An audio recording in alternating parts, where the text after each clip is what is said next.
नमस्कार दोस्तों, मैं सूरज कश्यप आपका स्वागत करता हूं आपके अपने YouTube चैनल इजी जी के ट्रिक विद एस के क्लासेस में। तो दोस्तों, आज हम बात करने वाले हैं काला पानी लिम्पू लेक मैप विवाद के बारे में, जो इंडिया और नेपाल के बीच में है। तो क्या है ऐसा विवाद, क्यों दोनों ही कंट्री इसको अपना हिस्सा बताती हैं, इसके बारे में हम बात करेंगे। साथ ही साथ हम सिधौली की संधि के बारे में बात करेंगे, जो तत्कालिक नेपाल और अंग्रेज़ों के बीच में हुई थी 1816 में। उसके अकॉर्डिंग ये पार्ट किसका होना चाहिए, उसके बारे में हम बात करेंगे। तो चलिए बिना देर करे वीडियो को शुरू करते हैं। सबसे पहले हम मैप में देखेंगे इन तीनों लोकेशन को, फिर उसके बाद बात करेंगे कि एक्चुअली में इन दोनों कंट्री के बीच में विवाद क्या है। तो देखिए, ये है आपका काला पानी, ये दिख रहा होगा, ये है आपका लिम्पू पास, और ये है आपका लिम्पियाधुरा एरिया, और ये है काली रिवर, जिसको महाकाली या शारदा के नाम से भी जाना जाता है।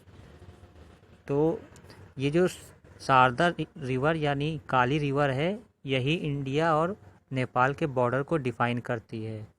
देखिए, ये जगह है, इस जगह पे ही आते हैं ये सब, और इधर ये नेपाल है और इधर है भारत। ये जो आपको मैप दिख रहा है वो नेपाल का ही मैप है। लगभग 6-7 महीने पहले जब इंडिया में जम्मू कश्मीर से धारा 370 हटा दी गई थी, तब जम्मू कश्मीर और लद्दाख हमारा नया यूनियन टेरिटरी बना था। तो उस टाइम पे इंडिया ने अपना नया मैप डिफ़ाइन किया था। तो उस मैप में भारत ने ये सारे ही एरिया को अपने मैप में यानी इंडिया के मैप में दिखाया गया था, यानी कि काला पानी, लिम्पू पास और लिम्बियाधुरई, ये तीनों पार्ट को इंडिया के मैप में दिखाया गया था। तो यहीं से विवाद शुरू होता है। तो जब भारत ने इन तीनों ही लोकेशन को अपने मैप में दिखाया था, उसके बाद से ही नेपाल इसका विरोध कर रहा था। अभी हाल ही में 10 दिन पहले भारत ने एक लिम्पू लेक तक अपना रोड का निर्माण किया था, उसका उद्घाटन किया है 10 दिन पहले। उसके बाद से ही ये विरोध और ज़्यादा बढ़ गया, और नेपाल ने फाइनली इन सारे ही लोकेशन को अपने मैप में शो कर दिया है, जिस वजह से ये न्यूज़ में इस समय करंट का विषय रहा है। तो अब हम बात करते हैं 1816 में हुई अंग्रेज़ों और नेपाल के बीच सिंघौली संधि। उसमें क्या कहा गया था? 1814 के करीब 1814 में नेपाल के राजा और अंग्रेज़ों के बीच लड़ाई चल रही थी। 2 साल तक चली लड़ाई में नेपाल ये युद्ध हार गया था अंग्रेज़ों से। तो उसके 1816 में सिंघौली की संधि की गई अंग्रेज़ों और नेपाल के राजा के बीच में, जिसमें नेपाल को कई सारे अपने हिस्से जो हैं वो अंग्रेज़ों को देने पड़े थे, जैसे कि नैनीताल हो गया आपका, सिक्किम, दार्जिलिंग, काला पानी और लिपू लेक, ये सारा एरिया उनको अंग्रेज़ों को देना पड़ा था। साथ ही साथ तराई का एरिया भी इनको अंग्रेज़ों को देना पड़ा था। लेकिन जब 1857 का विद्रोह हुआ था, इसमें नेपाल ने अंग्रेज़ों का साथ दिया था, जिससे अंग्रेज़ खुश हो गए थे। तो कई सारे हिस्से इनको वापस कर दिए गए थे। उसमें तराई का पूरा एरिया, जहाँ पर भारत के बहुत ज़्यादा लोग, बहुत ही ज़्यादा भारतीय लोग रहते थे, ये भी एरिया नेपाल को वापस कर दिया गया था। और इस समय ही ये डिफ़ाइन किया गया था कि जो इंडिया और नेपाल का जो बॉर्डर होगा वो काली नदी डिफ़ाइन करेगी। अब काली नदी का एक्चुअली ये इसका ओरिजिन कहाँ से होता है, ये बहुत ही विवादित एरिया है। देखिए, 2 नदियाँ हैं जो इंडिया और नेपाल के बॉर्डर को डिफ़ाइन करती हैं। एक तो आपका काली नदी है और दूसरी आपकी गंधक नदी। काली नदी जो है पश्चिम से भारत और नेपाल को अलग करती है, वहीं दक्षिण से गंधक नदी है, वो भारत और नेपाल को अलग करती है। तो अब काली नदी पे हम चलते हैं, एक बार मैप में फिर से बात करते हैं कि एक्चुअली में क्या प्रॉब्लम हुई। देखिए, ये है काली रिवर, यही दोनों को डिफ़ाइन करती है भारत और नेपाल के बॉर्डर को। तो जब मानसून का समय होता है तो इस समय यहाँ पे पानी बहुत ज़्यादा बढ़ जाता है। जब पानी बढ़ने की वजह से ये जो लिम्पियाधुरा का एरिया है, लिम्पियाधुरा का वो ऐसे पानी की वजह से घिर जाता है, तो उस वजह से ये नेपाल के अंदर आ जाता है।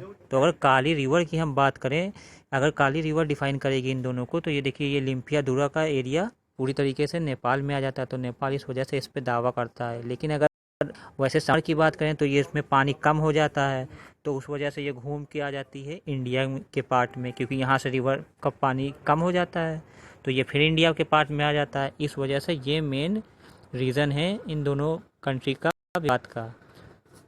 तो ये थी इसके पीछे की स्टोरी। तो चलिए अब फटाफट इसको हम लोग एक बार फिर से पढ़ लेते हैं। जैसे कि मैंने बताया कि ये जो इंडिया ने नई यूनियन टेरिटरी बनाई थी, जम्मू कश्मीर और लद्दाख, उसमें जब मैप में ये एरिया को डिफ़ाइन कर दिया गया था इंडिया के मैप में, तभी से ही नेपाल की गवर्नमेंट इस पर काफ़ी विरोध कर रही थी।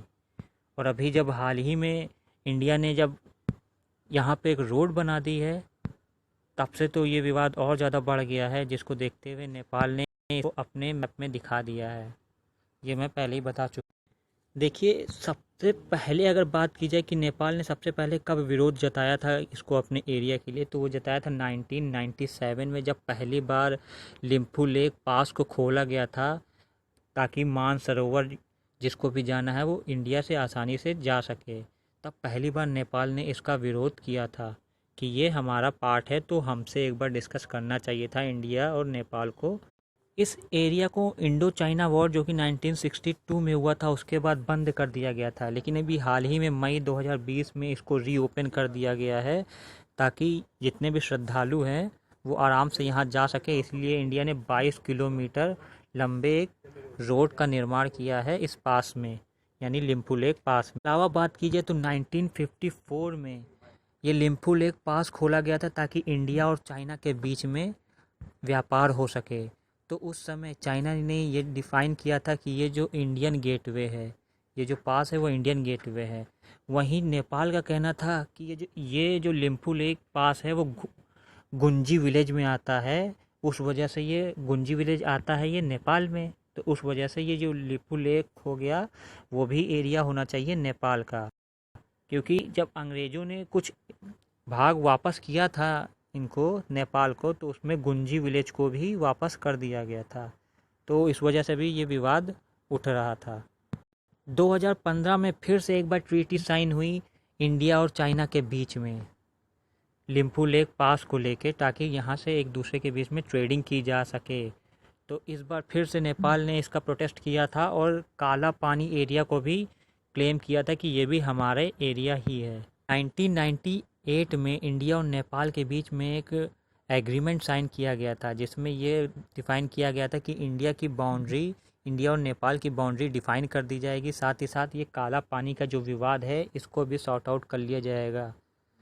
अगर एट प्रेजेंट की बात की जाए तो ये area Indo Tibet border police के अंडर में आता है 1962 के बाद से। यानी यहाँ पे इस समय कब्जा किसका है? इंडिया का है, और यहाँ पे Indo Tibetan border police force. Nepali government claim करती है कि ये काला पानी भी इनका ही एरिया है, क्योंकि जो 1816 में ट्रीटी साइन की गई थी नेपाल और ब्रिटिशर्स के बीच में, जो कि सुगौली की संधि कही गई थी, उसमें ये बताया गया था कि काली रिवर जो होगी वो दोनों ही कंट्री की सीमा निर्धारित करेगी। तो जैसा मैं पहले ही आपको बता चुका हूँ कि इसकी जो काली रिवर की फ़्लो है वो एक जगह नहीं रहता है, मूव करता रहता है, क्योंकि यहाँ पे पानी कम और ज़्यादा होता रहता है। तो उस वजह से काला पानी कभी इंडिया में फ़्लो कर जाता है और कभी नेपाल में फ़्लो कर जाता है। ये 3 मेजर एस्पेक्ट हैं जिसकी वजह से ये डिस्प्यूट है बिटवीन इंडिया एंड नेपाल। क्या है? ट्रीटी ऑफ सुगौली, जैसे मैं पहले ही बता चुका हूँ, जिसमें काली रिवर का डिफ़ाइन किया गया था दोनों की बाउंड्री, और जो हमेशा शिफ्ट होती रहती है एक जगह से दूसरी तरह। और ओरिजिन ऑफ रिवर काली, जिस वजह से एक्चुअली में बवाल हो रहा है। और ये जो गुंजी विलेज जिसकी मैंने बात बताई आपको कि ट्रीटी ऑफ सुगौली में ये नेपाल को गुंजी विलेज दे दिया गया था, इस वजह से भी इस पे विवाद हो रहा है। तो दोस्तों, ये तो था कुछ Kalapani Lipulekh map dispute between India and Nepal के बीच में। आई होप ये वीडियो आपको पसंद आई होगी और आपके सारे डाउट क्लियर हो गए होंगे। ओके दोस्तों, बाय बाय, टेक केयर।